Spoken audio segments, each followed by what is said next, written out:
నమస్కారం. ఆధ్యాత్మిక వార్తావాహిని భక్తి విశేషాలకు స్వాగతం. తిరుచానూరు శ్రీ పద్మావతి అమ్మవారి బ్రహ్మోత్సవాల్లో చివరి రోజైన శుక్రవారం పంచమీ తీర్థం ఉత్సవాన్ని పురస్కరించుకుని తిరుమల శ్రీవారి ఆలయం నుంచి సారె సమర్పించారు. ప్రతి ఏటా పంచమీ తీర్థం రోజున తిరుమల నుంచి సారె తీసుకువెళ్లడం ఆనవాయితీ. శ్రీవారి ఆలయంలో జరిగిన కార్యక్రమంలో తితిదే chairman BR Naidu, EO J Shyamalarao, అదనపు ఈవో వెంకయ్య చౌదరి పాల్గొన్నారు. తొలుత శ్రీవారి ఆలయంలో ఉదయం నామకోపు, శ్రీచూర్ణం, కస్తూరి పసుపు, పచ్చాకు, గడ్డ కర్పూరం, గంధం పొడి, కుంకుమ, కిచిలీగడ్డ తదితర సుగంధ ద్రవ్యాలు కలగలిపిన మిశ్రమానికి విమాన ప్రాకారంలో ఊరేగింపు చేపట్టారు. అనంతరం శ్రీవారి వక్షస్థల లక్ష్మీ అమ్మవారికి ఏకాంతంగా తిరుమంజనం నిర్వహించారు. తదుపరి తిరుమల శ్రీవారి ఆలయం నుంచి పసుపు, కుంకుమ, ప్రసాదాలు, తులసి, వస్త్రాలు, ఆభరణంతో కూడిన సారె ఊరేగింపు మొదలైంది. ఈ సారెను ఏనుగులపై ఆలయ 4 మాడ వీధుల మీదుగా ఊరేగించి అనంతరం కాలినడకన తిరుమల నుంచి తిరుపతిలోని అలిపిరి వద్దకు తీసుకువెళ్లారు.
తిరుమలకు భక్తుల రద్దీ పెరిగింది. వివిధ ప్రాంతాల నుంచి భక్తులు భారీ సంఖ్యలో తరలివస్తున్నారు. వైకుంఠం క్యూ కాంప్లెక్స్లోని కంపార్ట్మెంట్లన్నీ నిండిపోయాయి. దీంతో ఆలయం వెలుపలి వరకు భక్తులు బారులు తీరారు. రద్దీ కారణంగా శ్రీవారి సర్వదర్శనానికి 18 గంటల సమయం పడుతోంది. ఈ నేపథ్యంలో తితిదే అధికారులు అవసరమైన ఏర్పాట్లు చేస్తున్నారు. అన్నమయ్య జిల్లా రాజంపేట మండలం ఆకేపాడులో శ్రీదేవి భూదేవి సమేత శ్రీ వెంకటేశ్వర స్వామి కళ్యాణం కన్నుల పండుగగా జరిగింది. 22వ తిరుమల మహాపాదయాత్ర ప్రారంభం సందర్భంగా శ్రీ వెంకటేశ్వర స్వామి ఆలయ సముదాయంలో ఈ వేడుకను నిర్వహించారు. పెద్ద సంఖ్యలో తరలివచ్చిన భక్తులు స్వామి అమ్మవార్ల పరిణయోత్సవాన్ని తిలకించి తరించారు. అనంతరం రాజంపేట ఎమ్మెల్యే ఆకేపాటి అమర్నాథ్ రెడ్డి ఆధ్వర్యంలో తిరుమల మహాపాదయాత్ర ప్రారంభమైంది. ఈ సందర్భంగా కళాకారుల ప్రదర్శనలు అందరినీ ఆకట్టుకున్నాయి.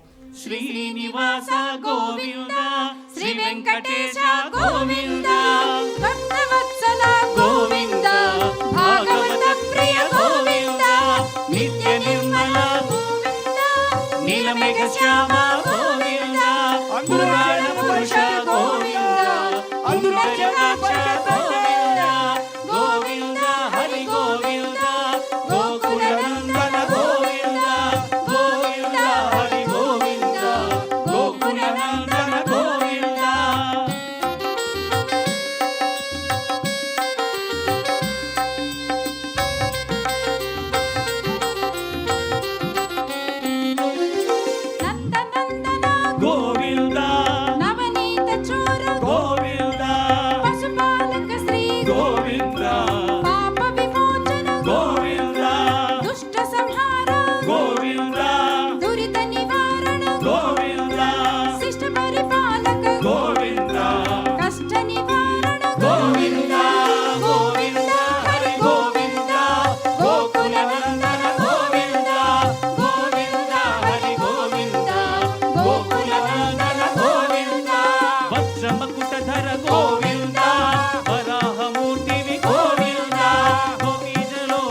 వేములవాడ రాజన్న క్షేత్రం భక్తులతో సందడిగా మారింది. తొలుత ఆలయ అర్చకులు శ్రీ రాజరాజేశ్వర స్వామి అమ్మవార్లకు ప్రత్యేక పూజలు నిర్వహించారు.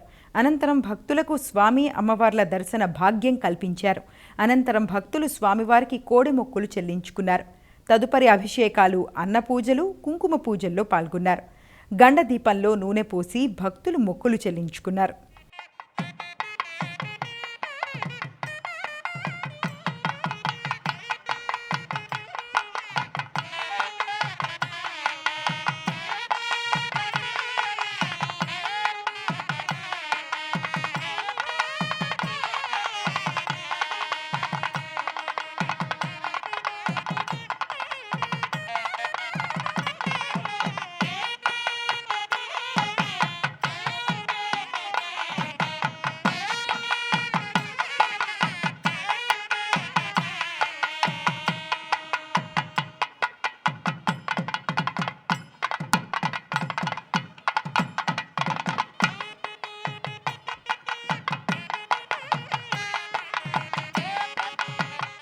యాదాద్రి లక్ష్మీ నరసింహస్వామి ఆలయంలో ఆండాళ్ అమ్మవారికి ఊంజల్ సేవ ఘనంగా జరిగింది. ప్రధాన ఆలయంలోని వెలుపలి ప్రాకారంలో గల అద్దాల మండపంలో లక్ష్మీ అమ్మవారికి ప్రత్యేక పూజలు చేశారు. పరమ పవిత్రంగా జరిగే సేవలో భక్తులు పెద్ద సంఖ్యలో పాల్గొని తరించారు. అనంతరం ఊయలలో శయనింపు చేసి గంట పాటు వివిధ రకాల పాటలు పాడుతూ కొనియాడారు. స్వామి అమ్మవార్లను దివ్య మనోహరంగా అలంకరించి భక్తులకు దర్శన భాగ్యం కల్పించారు.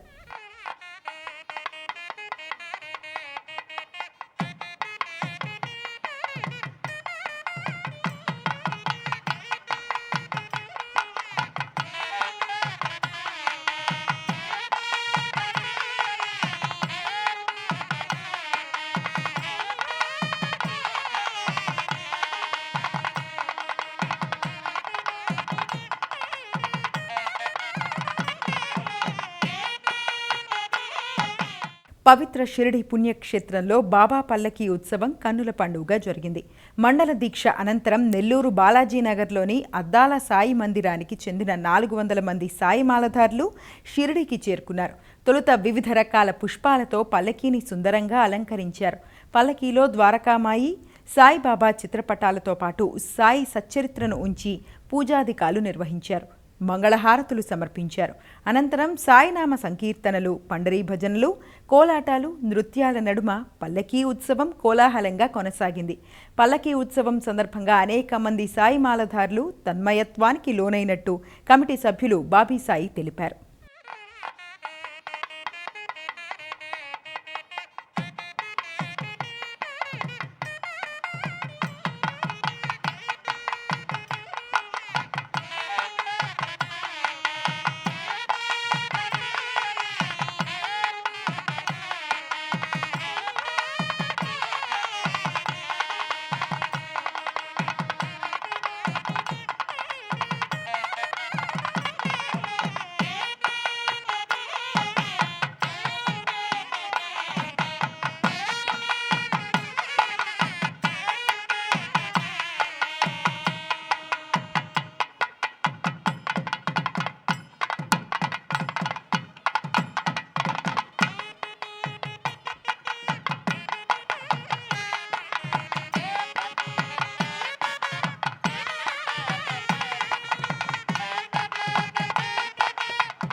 శ్రీశైలం దేవస్థానం నూతన కార్యనిర్వహణ అధికారిగా శ్రీనివాసరావు బాధ్యతలు స్వీకరించారు.